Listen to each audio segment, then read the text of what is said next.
I'm looking to see where it was going to be. Yeah.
Check. 1, 2. 1, 2. 1, 2. 1, 2. 1, 2. 1, 2. 1, 2. 1, 2.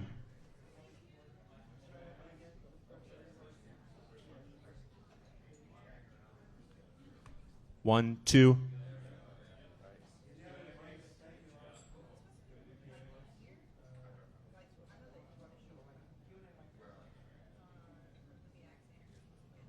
1, 2.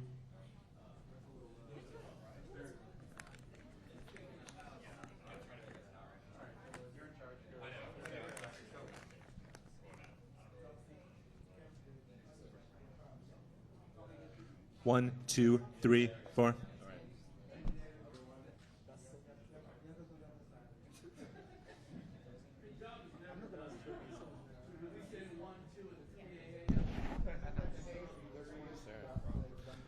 Q&A, 1, 2.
I missed you horribly on project. I have a specific question. You're NBC. Forbearance CBS. How does that work? Oh. Do you know? Yeah, I woke up this morning.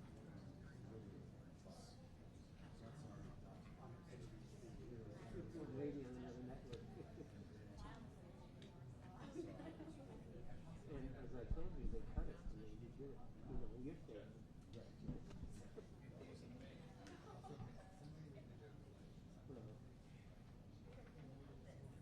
Anybody notice it's different today?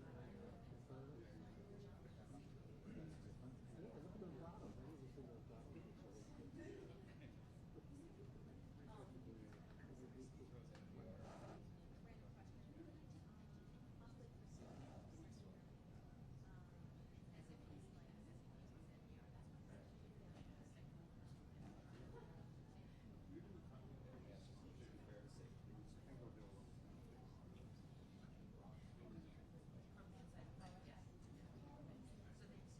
Which model are you saying? Daniel Whitman. We always prepare for worst case scenario. What do they think?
1 2 1 2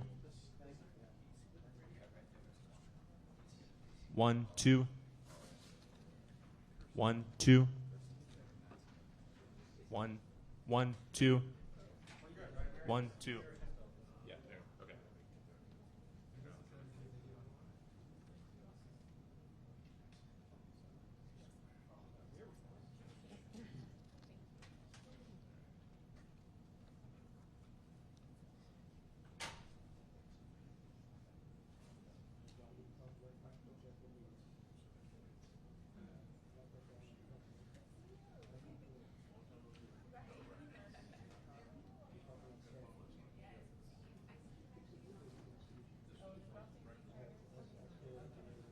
One pizza.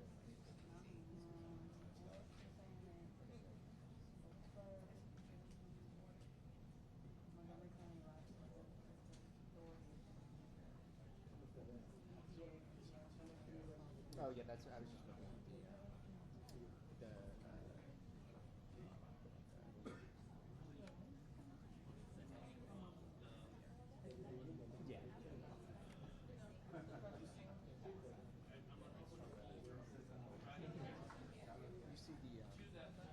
him lost the journal about the piece like this is my deserves statehood. Yeah. And I was like, this is not.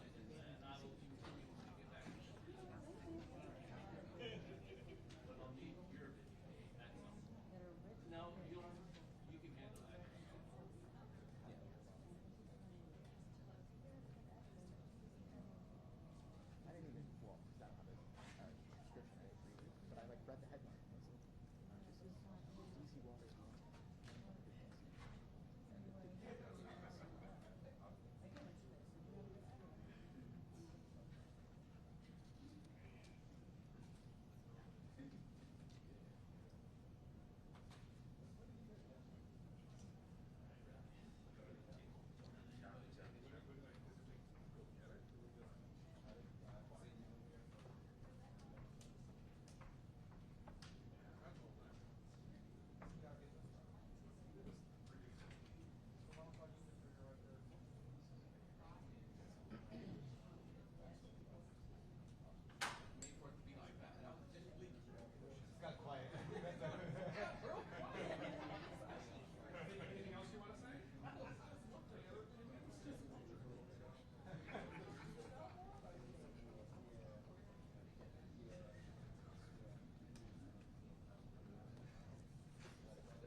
Good afternoon, everyone. I'm Muriel Bowser. I'm the mayor of Washington, D.C., and we are located at the district's Homeland Security and Emergency Management Agency. I've just concluded a meeting with our incident management team related to the Potomac Interceptor incident affecting D.C. Water. And when I say that, I mean D.C. Water and Sewer Agency. I am joined by leadership from DC Water, CEO and General Manager David Gaddis, as well as the Chief Operating Officer Matt Brown, including members of my team, the City Administrator for the District, Deputy Mayor for Public Safety and Justice, as well as HCMA Director, Department of the Environment Director, and the DC Department of Health Director. So our goal today is to make sure that everybody has a good understanding of the repair that is underway on the Potomac Interceptor, some background about the Potomac Interceptor, and the impacts that we anticipate.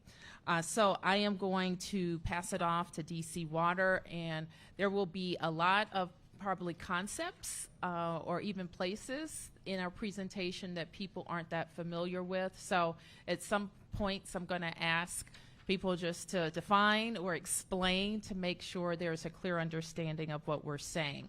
And one of those concepts is this: drinking water is separate from the sewer system. So our drinking water is not impacted by this incident, and we're going to say that a couple of times during this presentation and give you some background information as to why. So with that, I asked General Manager Gaddis to go over some background information and to talk about where we are. Thank you very much, Mayor, and good afternoon, everyone, and thank you for attending. Might want to get a little bit closer to the mic. And thank you for attending this situational update. I want to thank Mayor Bowser for organizing this session to ensure we are all aligned and coordinated on our efforts regarding the Potomac Interceptor. I'll keep my comments brief and focused on three essential points that we are prioritizing in our statement, releases, and interviews. First, DC Water continues to divert all wastewater from the interceptor away from the Potomac and using bypass pumping and route to flow around damaged sections. No wastewater, again, no wastewater has spilled into the Potomac since February the 8th. Second, we want to reiterate that the district's drinking water is in no way impacted by the collapse. It is a completely different and separate system here in Washington, D.C., and the Washington Aqueduct intake is upstream of the collapsed pipe and the collapse site. Finally, we continue to conduct daily water sampling at numerous sites along the Potomac and the Anacostia, and we are recording steadily decreasing levels of contamination. With those key points shared with you, I would like to turn it over to our COO, Matt Brown, to talk about some of the items that we have on our slide. Thank you very much. Thank you. Matt? Thank you, Mayor. Thank you, Mr. Gaddis. I'm going to talk a little bit about the Potomac Interceptor, our response, and where we're going from here. So the first thing, the mayor said that we're going to explain some concepts. So let me tell you about the Potomac Interceptor. It's a 54-mile intercepting sewer that brings flow in to the District of Columbia to be treated at the Blue Plains Wastewater Treatment Plant from as far away as Dulles Airport. It was constructed in the early 60s. It was authorized by the U.S. Congress and serves a very large area, over 500,000 people, in Fairfax and Loudoun counties, the town of Vienna, Herndon, I mentioned Dulles Airport, and Montgomery County, Maryland. As the mayor said, and as Mr. Gaddis said, the drinking water system is completely separate from this sewer system.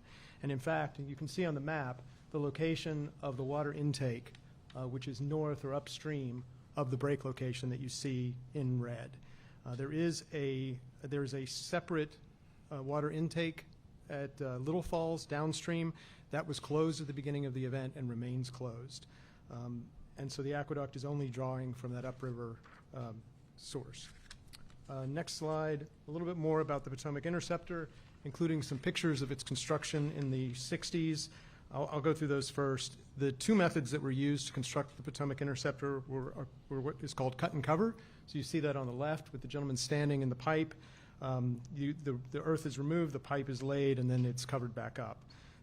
There are also sections that were tunneled through rock, and that is the section on the right. We have found that in some cases, some of the fill that went back on top of the cut and cover section appears to be what came out of the tunneling operation, and that is that's one of the items that has been causes some issues as we work to clear the Potomac Interceptor. It ranges in diameter from 30 to 96 inches. The section that broke was a 72-inch section, and again, this conveys water all the way down to the world's largest advanced wastewater treatment plant at Blue Plains.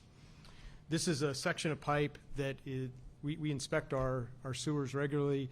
This is a section of pipe that was targeted for rehabilitation. A procurement is underway, and we were not able to get to it before the break occurred. Mr. Gaddis, did you want to address inspections? Yes, if I could, real quick. Thank you very much, Mayor, for reminding me of that. I just wanted to remind everyone that as of 2/17 this week, we have received some updated information at DC Water, and we've located an additional 2024 report that talks about the condition assessment for the pipe in the system at this time. And that report is of the PI, and we are just really on top of reviewing all of those reports. This assessment with our consultants, our contractors, and our internal investigation remains ongoing, and we will continue to share updates with you as we gather that update. And we're looking at all segments of the Potomac Interceptor and looking at some of the things we've looked at in the past, some of the views we've gotten in the past, and we're getting new views as well today. Thank you. Thank you. Timeline? Yeah, let me turn to the timeline. Obviously, we take this situation seriously, and the first thing that we worked to do was to contain the wastewater and limit the flow to surface water. So we became aware of the incident on January 19th, Martin Luther King Jr. Day. We have an odor control facility that is near the site of the break. We had a camera that detected movement. Upon investigation, we found that there was indeed a break, indications of a break with wastewater coming out of the ground. This was late in the day under the clear of the daylight the next day on January 20th. We had crews on the site on January 19th, had additional people on the 20th to assess the situation, and immediately worked to put a plan in place. This required extensive coordination, working with the National Park Service, working to bring bypass pumping, very large pumps, in order to move the wastewater around the break site and back into the Potomac Interceptor. We thought that this operation was going to take a week. We got it done in 5 days. And so that is a testament to the men and women of DC Water, as well as our contracting partners who helped us design and then implement the solution on January 24th. And so at the time, on January 24th, we had 40 million gallons a day of pumping capacity, 6 bypass pumps. You may remember there was a bitter cold period that started between the 25th and the 26th. During that time, we did face some complexities with the pumps because of ragging. Wipes entered those pumps, caused them to clog up. They had to be taken out of service, and that decreased our pumping capacity. So there were limited overflows during that time, but we were able to significantly have an impact on the wastewater flows entering the Potomac River on January 24th. With the addition of additional pumps, we brought our pumping capacity to 60 million gallons a day on January 27th, and that further reduced the flows going into the Potomac River. Then we began on January 28th excavation of the site. As I alluded to earlier, one of the complications of the operation is that as we excavated, we found a large rock dam. And again, what appears to have happened is the rocks were used as fill, and when the pipe collapsed, those rocks fell into the pipe and nearly cut off all of the flow in the pipe. So we turned in order to, the next thing we needed to do was completely dry out that pipe. And so in order to do that, we constructed an additional pit upstream and moved, there's 130 million gallons a day of pumping capacity there now. I'm pleased to report that the excavations began yesterday. We have men and women down in the pipe in order to move the muck out of the pipe. So the clearing operation is underway, and we're very pleased with how that's proceeding. This has been a situation where we have involved concurrent activities, and so the very first priority was to move the flow back into the Potomac Interceptor. We knew from early on that there would be environmental restoration underway, and so we began planning for that early in the process. The other thing that we started doing, and I'll talk about this in just a second, is we began water quality testing on January 29th. Water is life, water is important to DC Water, and we thought it was important to begin that testing in order to provide results to the public. So Matt, if we could just pause a bit on the arrows that you see below. Sure. And it's hard to contextualize what those numbers mean, or that we could compare it to in our daily lives. But between the point of the failure of the pipe and the 24th, you can see the large amount of wastewater escaped during that period of time. That's correct, Mayor. When the intervention was made, and then correct me if I'm misunderstanding, from the 24th to the 28th, by the 24th, most of the wastewater was diverted. That's correct. Between the 24th and the 28th, because of some interruptions that you just described, there was some wastewater emitted. That's correct. But after the 28th, there have been relatively small amounts of wastewater emitted. And since the 9th, we haven't had any overflows. That's correct. Okay, I can understand. Thanks. Sure. This is a diagram of the operation. I think it may help explain how we are moving the wastewater so that it is controlled. It's a controlled way into the canal, and that way that it doesn't reach the Potomac River. So I'll start with the red X in the middle. That is where the failure occurred. That's near our odor control facility, and that is what led to the wastewater entering the Potomac River. So the way to avoid the wastewater going into the Potomac River was to build a bypass. And fortunately, the C&O Canal is in that area, and I mentioned earlier how we worked with the National Park Service. They've been very great to work with in order to establish the bypass route through the canal and then back into the Potomac Interceptor. So the top line is the Potomac Interceptor, and we've marked some of the manholes there. What we did was we installed these giant pumps that move the water through HDPE pipes over land and into the C&O Canal. The C&O, it flows down by gravity, and then we constructed 3 dams downstream, and the flow is conveyed back into the Potomac Interceptor and then down to Blue Plains to be treated.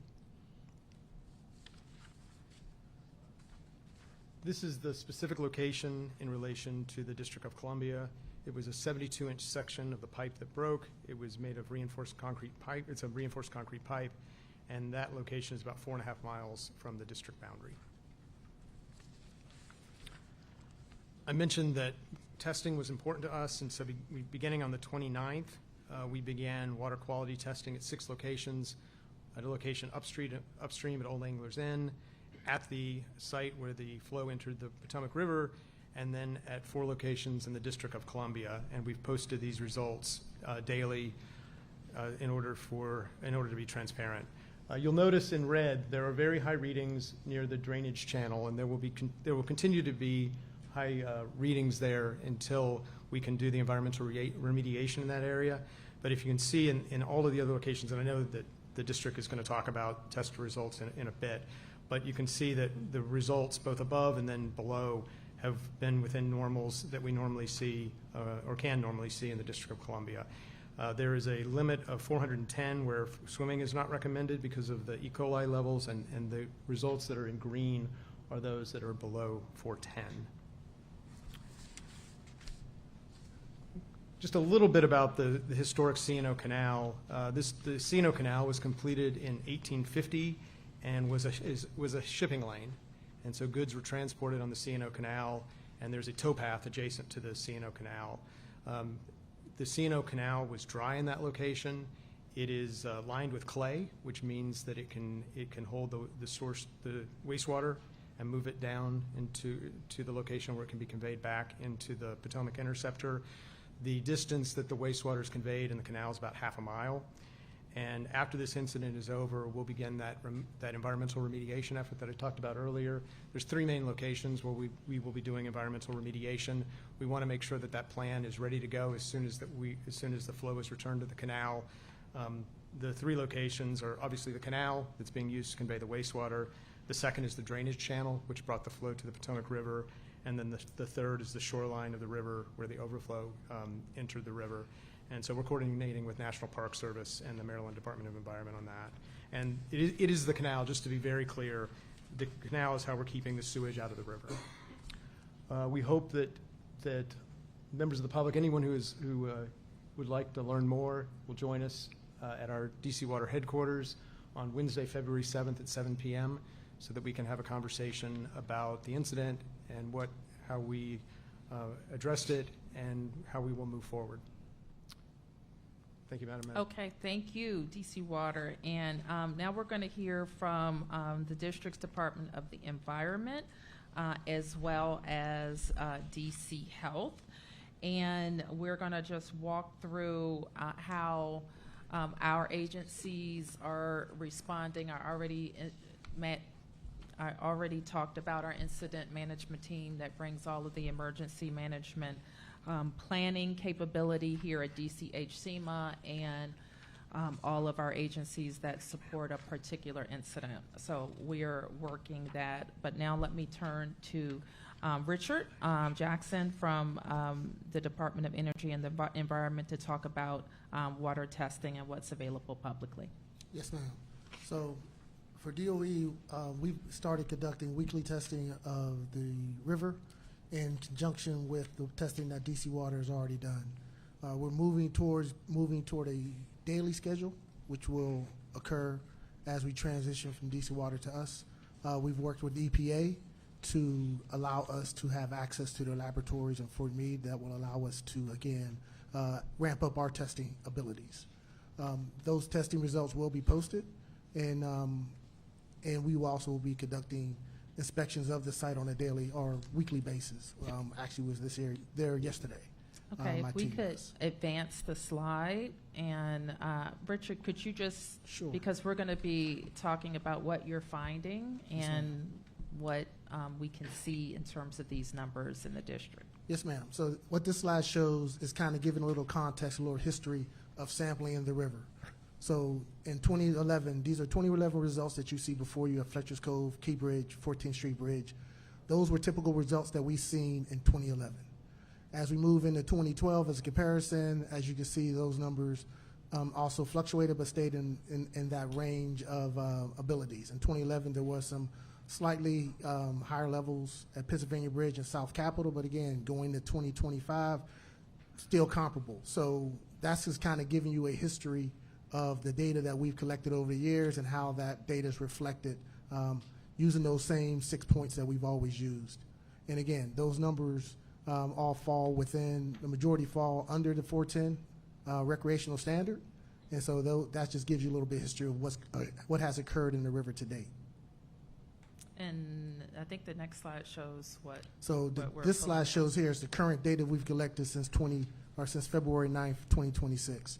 So as you can see, the same sampling points as the previous year show, and these are our current results at those same points in this year's data, like 2 weeks ago.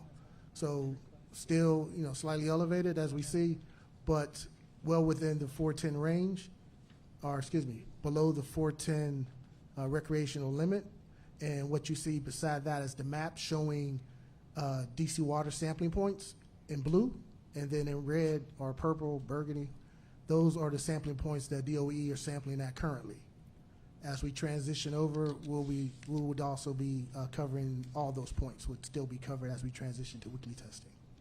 Okay, thank you. Yes, ma'am. And we talked a little bit about this already in terms of what the federal declaration request includes, and I won't spend a lot of time on that. CA, do you want to hit some high points? I'll just hit some high points. Bolded at the top is the ability to be able to get reimbursement for the costs incurred both by the district and DC Water as a very practical and real benefit from having declared the emergency and requested help. And then I just highlight a few of the bullets on this lower half of the slide here. First of all, the value of FEMA doing interagency coordination calls, so we make sure that we make use of both technical assistance and resources that the federal government has. We already are, DOEE is working with EPA with some of their water testing labs to be able to allow for us to do testing more frequently. Federal help and technical assistance, what DC Water is undergoing is both complex and additional technical eyes on it to be able to assess and identify ways to be able to expedite the repair and full repair of the break site is beneficial. Asking the Army Corps of Engineers to conduct and share a comprehensive assessment of the intake sites and treatment plants to be able to assess for water quality protection and treatment capacity.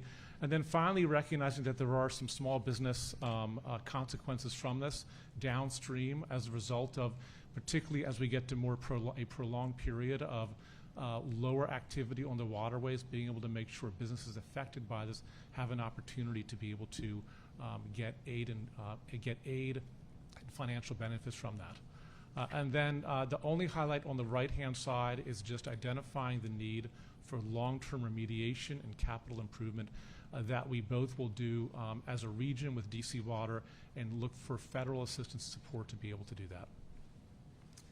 Okay, and so before you ask, we have not received our approval at this press time, but when we do, we will soon let you know. It should be obvious, but I'll say it anyway. It's not impacting any of the work that we have discussed.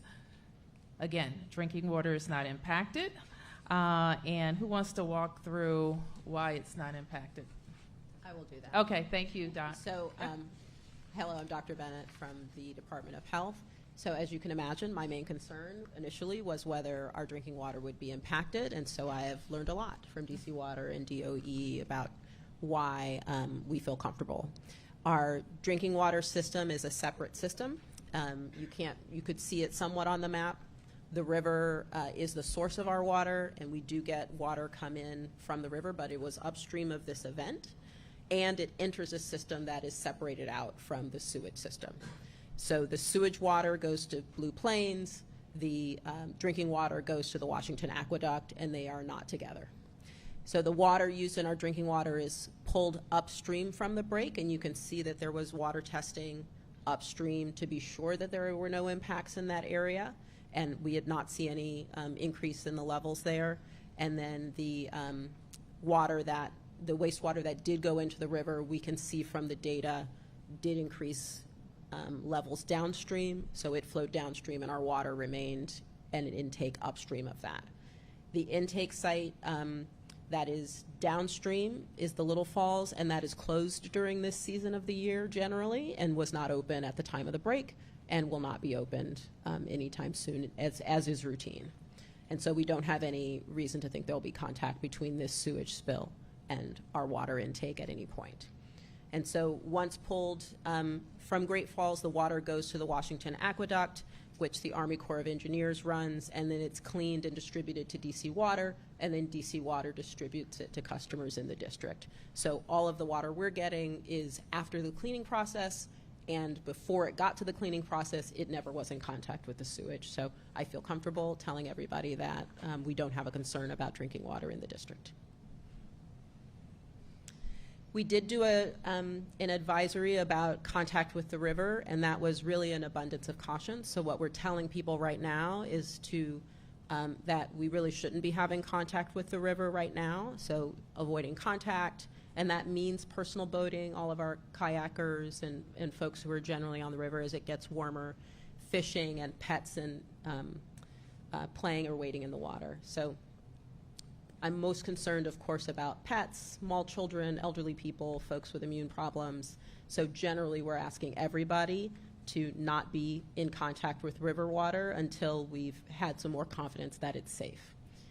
That recommendation was made based on really an unprecedented event. If you've seen the pictures and from what we know of the data, we had a huge event happen just upstream from us, and it really wasn't clear initially what the dynamics of the river and weather and other things were going to do for how far down that concentrated sewage was going to travel.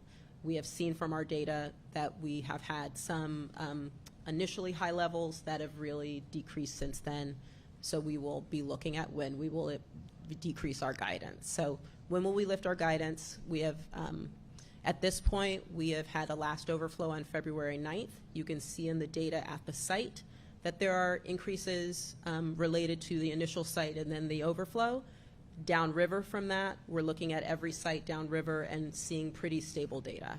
So the last overflow was February 9th, and we've had now getting close to about 3 weeks of continued normal levels downstream that are well within what we normally see in the river before this event happened. And that is what we're looking for. We're looking for, no matter what the weather conditions are, that we stay somewhere in our normal range of what we are used to seeing before this event occurred.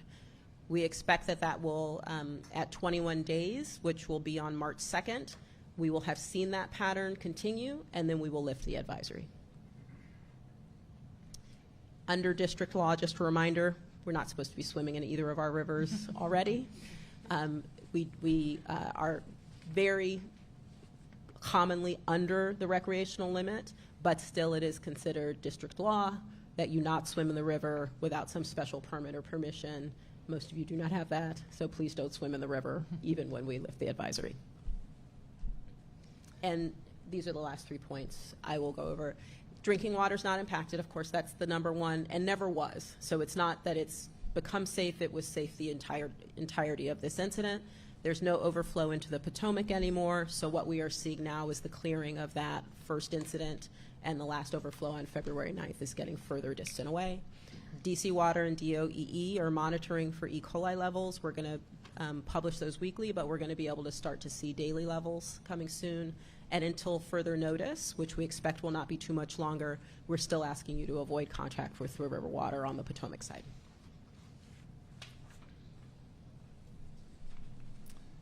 Okay, thank you. I know that was a lot. We have listed all the places where you can go for more information, including an in-person meeting that DC Water will host on February 25th.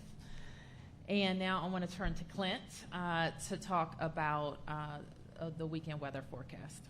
Thank you, Mayor. So I'm Clint Osborne, the Director of the DC Homeland Security and Emergency Management Agency, and while we've been monitoring and supporting this event, we've also been keeping track of the tail end of our winter season. We are expecting somewhere between 1 and 3 inches of snow, be a wet, heavy snow on Sunday into Monday.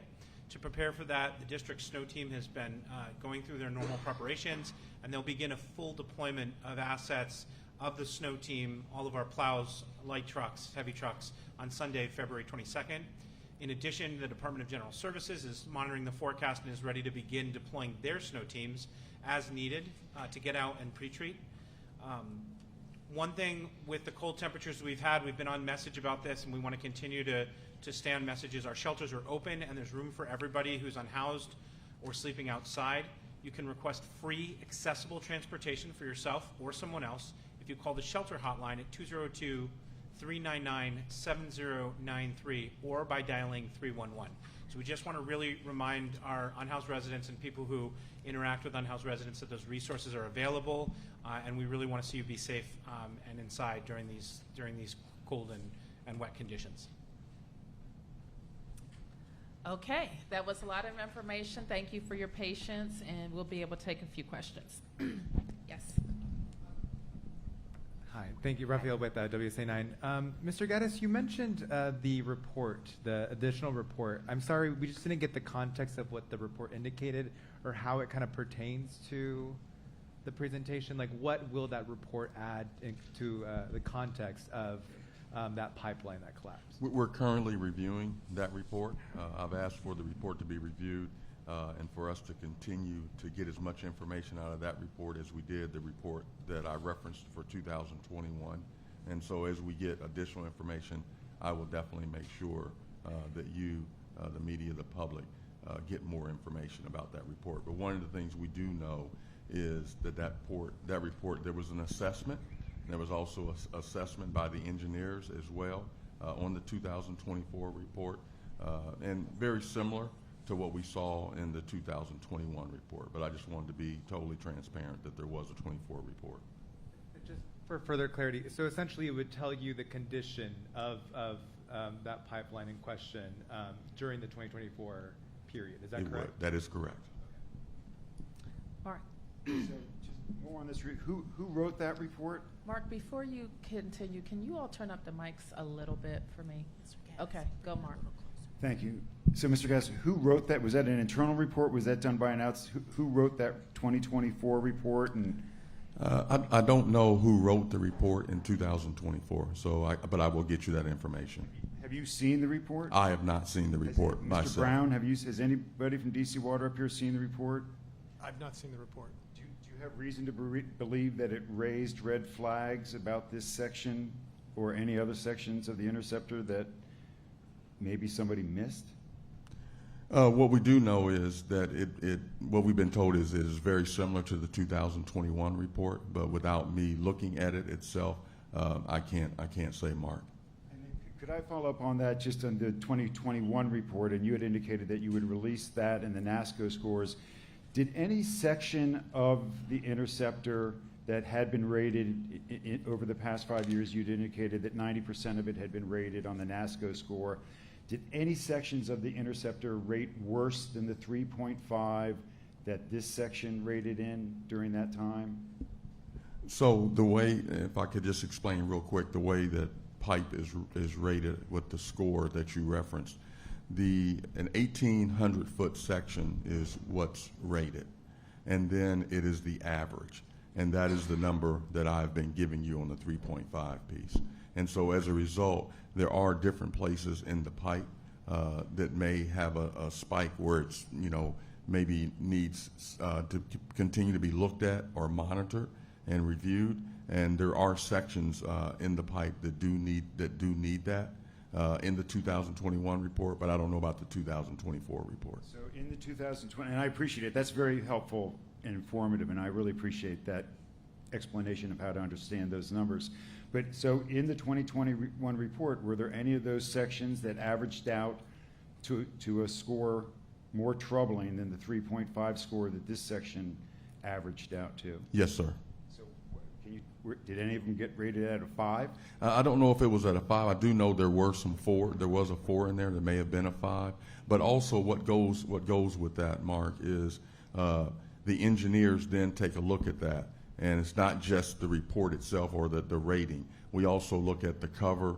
We look at how it's encapsulated and all those sort of things. And then, as you know, engineers then make a decision as to what they need to do or continue to track and make sure that the break can be contained and those sort of things. I appreciate my last on this, and I appreciate your patience with this. That 4 that you say that you do recall, was that above the Great Falls intake valves? That section that rated that poorly? The one that I was referencing was below. I don't know about above. I have not looked at anything yet that showed above, but up below, that is what I was looking at. Mm-hmm. You're Martin? welcome. So just continuing on this theme, you guys as DC Water had talked about that last fall you had completed a rehab on a portion of the pipe just north of where the break happened. Was that portion rated? I'm assuming that portion would have been rated worse than this portion, or was it all part of that 1,800-foot segment you're talking about? Matt, do you have an answer for that, Matt? I'm sorry. Sure. I don't have the specific rating, but it was deemed that was deemed as more critical in order to, and so the method there was it was about 800 linear feet of slip lining in order to reinforce that section. Okay, and just obviously I think you guys have said this, but if this could be made available to us, I mean, if we could see these reports, I'm assuming they should be public, or if they're not, if they could be, that'd be great. One random question, because I mean, much has been made of the fact that the CNO is there, and it's great that it's there to serve the purpose that it's serving right now. There are portions of the Potomac Interceptor that don't run along the CNO. What would happen if one of those portions broke? Like, how do you divert around that? We're talking about this one right now, Martin. And so if the question is how can we not have aging infrastructure fail, I think part of our discussion with the federal government is exactly that. What role can the federal government play, especially in infrastructure like this? I talked about already, we think the federal government should be supporting Clean Rivers. I mean, the Clean Rivers Project, I'm using a shorthand. And so I think we're going to continue to have that discussion, and like all agencies, and DC Water can discuss this now or a later time, what their capital improvements plan looks like, how it's funded, and how it's implemented. Just like we do. Frankly, we have a lot of assets as DC government, and we're always constantly trying to make sure we're investing in them. Okay, yes, ma'am. Good afternoon, Felicia Ashley, ABC 7. I know we're waiting to find out about the reimbursement, but right now, about how much is this costing the district or expecting to cost? I'm going to turn to DC Water for that, if we have an assessment about that. So right now, what we've estimated is that the repairs and the remediation is somewhere close to $20 million. There is a IMA agreement, an intermunicipal agreement that we have with the other jurisdictions. That IMA agreement is what will guide us into what the separations are for the other jurisdictions. I don't know what that separation is right now, but it won't just be the District of Columbia. And then you mentioned that the canal is lined with clay, so once the pipeline is fixed and all of this is handled, will the canal then need to be cleaned out or cleared because of the waste, and how would that work? Yes, so we have an environmental team that we have contracted with. We will work with them in coming up with what that plan looks like. We will then work with EPA. We will work with Maryland MDE as well, and come and get the plan approved, and then we will start the work, or Maryland will start the work themselves. Jenny? Thank you. Jenny Guthrie with the Washington Post. So on the capital improvement plan, after this incident, has DC Water moved around or reprioritized any sections of the Potomac Interceptor in response out of concern that the rating, about, you get what I'm asking? No, great question. Thank you very much for that.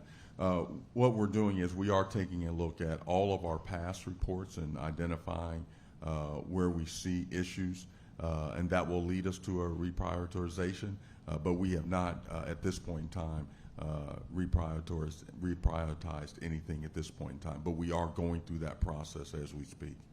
But you are in procurement for some work, right? Is that what you said, Matt? That's correct, Mayor. Yes. Okay. There's a total of it's about 7,800 linear foot section. So the first thing we're going to do, there's a total of about 10,000 feet around the break site. So the first thing that we're going to start as soon as the emergency repair is done and flow is returned to the Potomac Interceptor, we are going to engage in a longer-term project. It's about 2,700 linear feet.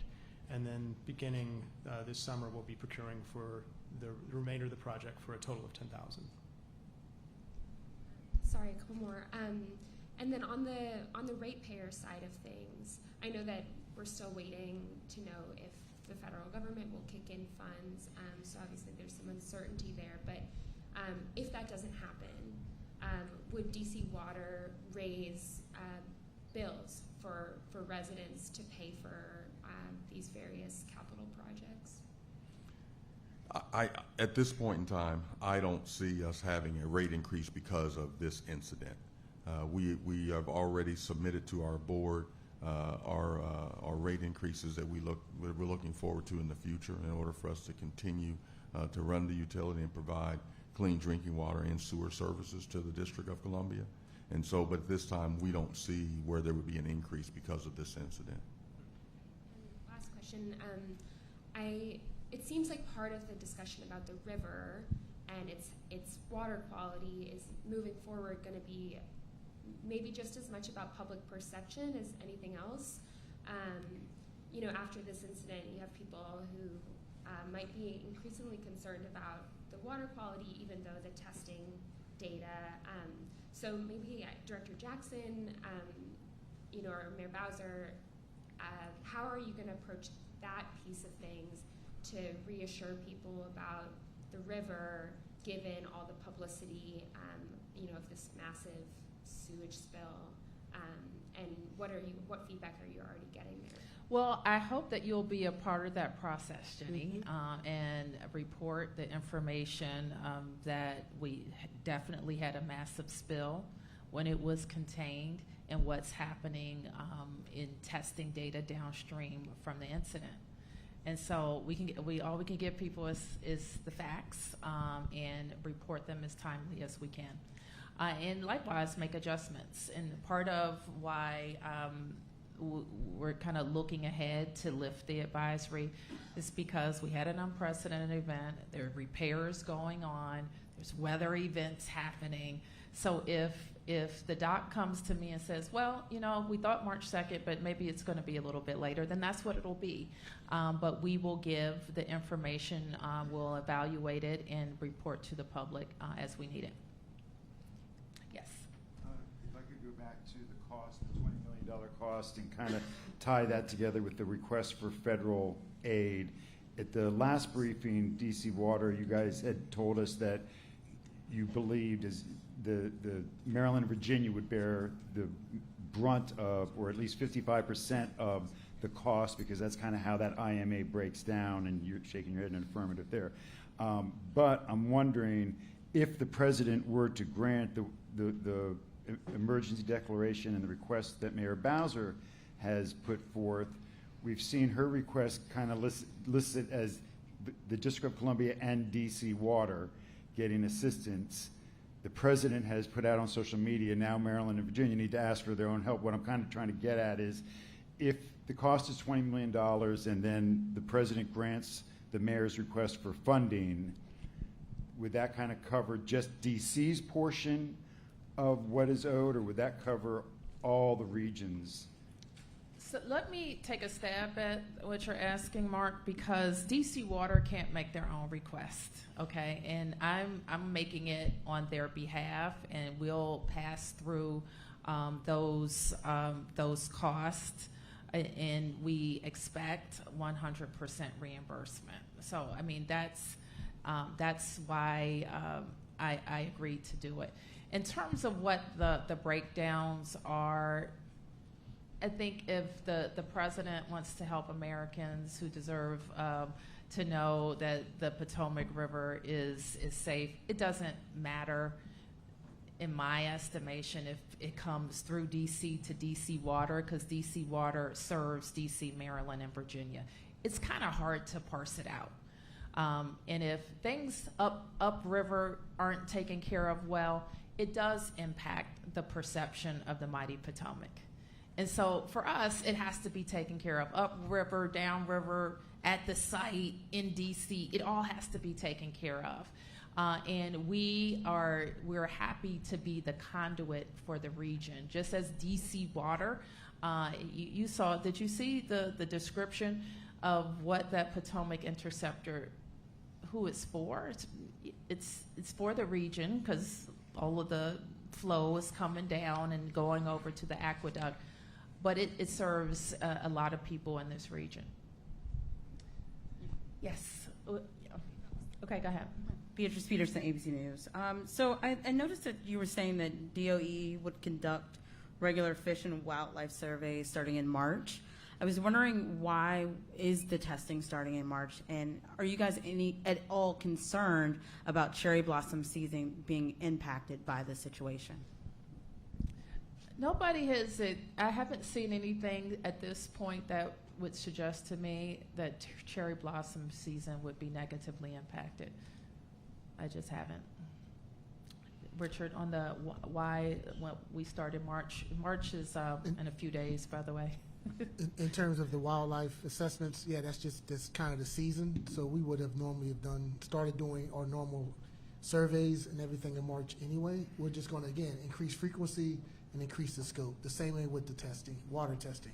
We've increased the frequency, and we're going to continue to test for quite some time on a daily basis. So it's not like the advisory lifts and we stop testing. We intend to test for at least, for quite some time throughout the year. So we're just going to expand with the assistance of EPA. We now know we have the resources to do what we need to do, and working with our team, we'll continue to do the testing, and then we'll also incorporate the survey of the fish and the wildlife as we normally do, just on a more frequent basis. Okay, we can take a few more in the back. I don't think you got a chance. Yeah, Daniel Hamburg with DC News Now.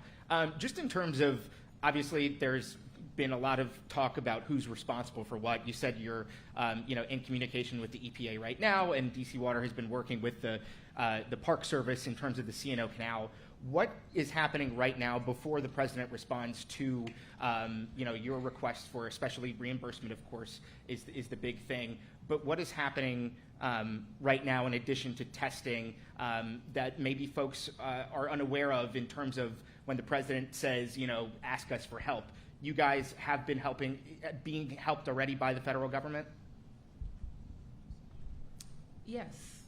I mean, in terms of, well, you will have to ask him what he means by that. I can't. But this is how we ask for help with a major disaster declaration. Yes. Just because you mentioned weather at the end of the presentation, just for people listening, can you explain how weather would or would not impact cleanup and repairs, and then also how snow, rain impacts the river and its conditions as well? That's a great question. Who wants to say, Dr. I'm Bennett? happy to try. So I think one thing I want to make clear is that this is a dynamic process. It's a river. It's not the same water that it was 3 weeks ago. It's going to continue to flow. And what we saw was an event happen that we would expect the continued flow of the river to dilute and to continue to dilute, which is what we've seen happen. If we get rain that increases the flow of the river, you might see that improve in some ways, but it also causes stormwater runoff. So we normally see E. coli in pet waste, in other garbage that causes stormwater to be able to carry E. coli into the river. So you've seen, if you look at old data, even just the data, any data before the incident, this is a dynamic process where we see rises and falls. The vast majority of the time, the water is below the recreational level, but sometimes things happen. As we saw recent rainstorms, we might see this rainstorm. So weather impacts how much stormwater runoff is in the river, and stormwater runoff is another source of E. coli. You're welcome. Yeah. Mayor, just a little clarity from the DC side. I know Mr. Donahue clarified kind of how the federal agencies are helping out in this, but just to be clear, this was already happening prior to the request, because I know you pointed out, look, we've had EPA assisting. I just wanted to make the distinction of what happened before your request. Well, let me turn to our agency heads to talk about that specifically. And when I say that, our agencies have counterparts in the federal government. They have some regulatory bodies that they report to. So that type of work is really automatic, and that includes DC Water. So let me turn to Clinton Richard to address that. Yeah, I mean, we have regular communications with FEMA through our regional office. I know DOE has regular communications with the EPA, HHS. We all have these relationships, and in many ways, because we are where we are geographically, we have extremely close and strong relationships, and we get a lot of attention. So we do communicate with FEMA. Our ability to process the disaster declaration request always comes with support from our FEMA region. They've been very supportive and very communicative throughout this process. Yes, and I would add is, we've been in contact with EPA once the incident happened. We've been in constant contact with them. As we knew we was going to have to ramp up sampling, we knew that we would need their assistance to do that because we do not have a lab. DC does not have a lab, they do.